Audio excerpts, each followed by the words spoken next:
Bonsoir, je m'appelle Nathanaël et je suis un migrant.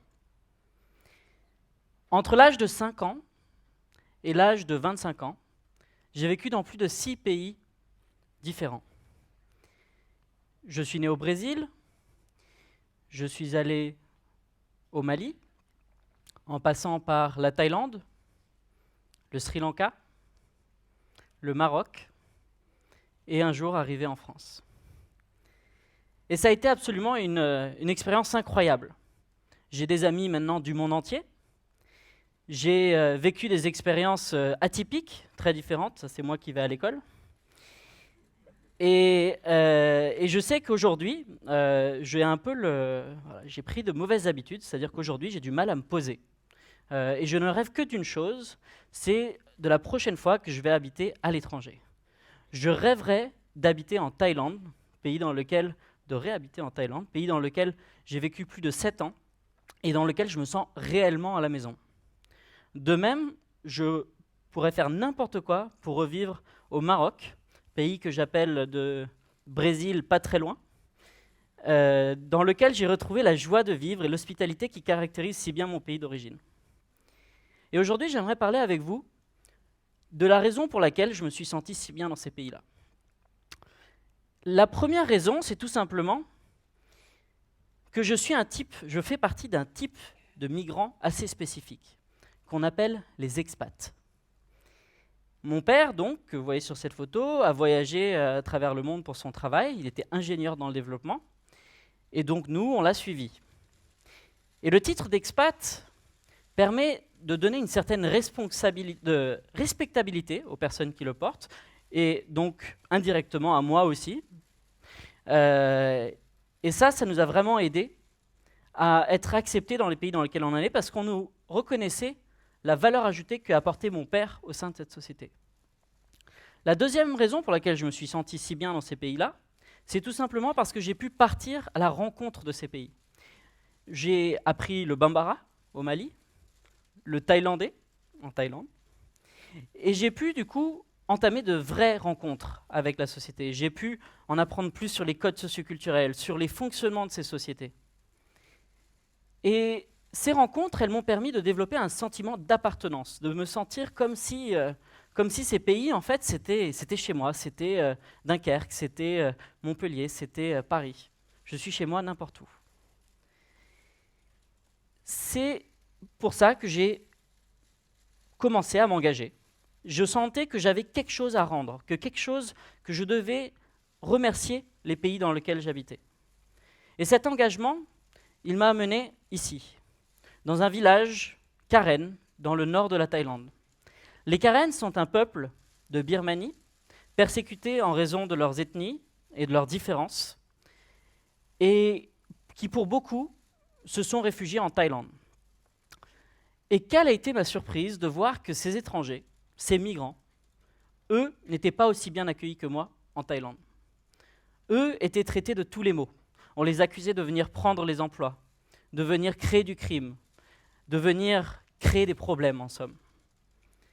Et je ne comprenais pas comment ces personnes que je rencontrais, avec qui j'ai passé plusieurs semaines, qui se levaient tous les jours à 5 heures du matin, ce qui pour moi était un peu dingue, comment ces personnes-là pouvaient être accusées de vouloir profiter des pays dans lesquels elles étaient. Ces personnes, elles sont réfugiées, c'est-à-dire aujourd'hui plus de 19 millions à travers le monde. Sur ces 19 millions, plus de 80% sont dans des pays en voie de développement, c'est-à-dire assez loin de chez nous. La France, elle, accueille environ 200 000 personnes aujourd'hui en France, à qui elle a donné le statut de réfugié, c'est-à-dire un permis de séjour et de travail qui donne aux réfugiés les mêmes droits que nous, sensiblement, à part le droit de vote. Ça constitue donc 0,03% de notre population. Autant vous dire qu'on est un peu loin de l'invasion. Et pourtant, lorsque vous voyez le répertoire de mots utilisés pour parler des réfugiés, il est très négatif. On parle des réfugiés, comme en Thaïlande, comme des personnes qui viendraient profiter de la situation extrêmement favorable dans laquelle nous sommes aujourd'hui, qui viendraient profiter de nos allocations, qui viendraient poser des problèmes de sécurité, D'ailleurs, le ministère de l'Intérieur s'occupe des réfugiés, ce qui est assez évocateur, et qui viendrait du coup coûter de l'argent à l'État. Et ce répertoire-là, il va avoir un impact très négatif sur les personnes réfugiées. Parce que le réfugié va être tout de suite assimilé à un pauvre, à une personne incapable de contribuer. Et j'aimerais vous montrer comment est-ce que ce répertoire a un impact concret sur la vie des gens. Je vous présente Sriani. Sriani est arrivé il y a 12 ans du Sri Lanka. Sa famille et elle ont fui la guerre civile qui a détruit ce pays. Et elle est arrivée en France avec un diplôme de comptabilité et le prix de meilleure pâtissière de son pays. Malheureusement, lorsqu'elle est arrivée en France, on lui a dit « Mais madame, c'est très bien, mais vous ne parlez pas français. Vous allez donc devoir faire des petits boulots, le temps d'apprendre à parler français, et puis après, on verra. On verra. » Et c'est ce que Sriani a fait. Pendant 10 ans, elle a fait des petits boulots qui ne demandaient pas à ce qu'elle sache parler français. Lorsqu'elle est rentrée chez elle le soir, Sriani était crevée. Je ne sais pas si vous avez déjà essayé de parler une autre langue que la vôtre le soir. C'est une chose très difficile. Et donc, ces enfants, qui eux allaient à l'école, ont commencé à prendre la relève. Ont commencé à l'aider sur les aspects administratifs, à l'accompagner lors des rendez-vous. Et Sriani, elle, s'est repliée sur les seules personnes avec qui elle avait un contact, c'est-à-dire les gens qui parlaient sa langue. Et donc, elle a complètement mis de côté ses objectifs. Son objectif de créer un jour une activité de traiteur et de pâtisserie. Il y a 2 ans, Sriani a rencontré la communauté Singha. Singha, c'est une communauté de plus de 15 000 personnes dans laquelle on va mettre en relation des personnes réfugiées, comme Sriani, qui ont un projet professionnel, entrepreneurial, artistique ou culturel, avec des Français, vous, moi, des citoyens, d'autres citoyens, qui ont les mêmes passions et les mêmes centres d'intérêt. L'objectif est tout simplement, non seulement d'apporter à Sriani un accompagnement beaucoup plus adapté, et aux autres porteurs de projet un accompagnement beaucoup plus adapté, tout simplement parce que je ne suis pas sûr que la dame de Pôle emploi sache comment accompagner un groupe de rap, et aussi pour faire évoluer ce regard de la société qui voit Sriani aujourd'hui comme une pauvre, lui donner le statut d'expat que nous on a lorsqu'on va à l'étranger. Et c'est ça l'objectif de la communauté Singha. Singha, c'est également une communauté dans laquelle on innove, dans laquelle on va apporter des nouvelles solutions grâce aux réfugiés de la communauté. Pour vous donner un exemple, il y a maintenant 4 mois, nous avons créé Calm, la première plateforme de mise en relation entre les réfugiés mal logés ou non logés avec des particuliers.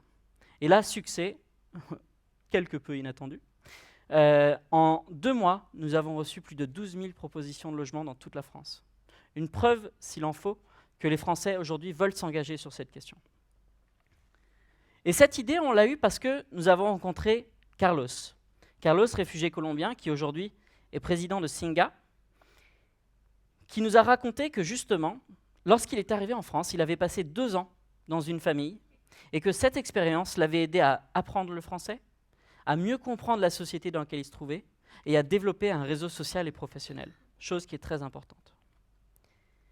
Et donc ce que j'aimerais vous dire aujourd'hui, c'est que l'accueil, ce n'est pas quelque chose qu'on fait par pitié. C'est une chose qu'on fait par humanité, mais aussi par bon sens. Lorsqu'on accueille bien, lorsqu'on permet à une personne de partager avec la société ses talents, ses compétences, ses expériences, c'est toute la société qui sort gagnante. L'accueil, c'est quelque chose de très simple. C'est tout simplement accepter une rencontre, un dialogue, et plus, si affinité. Merci.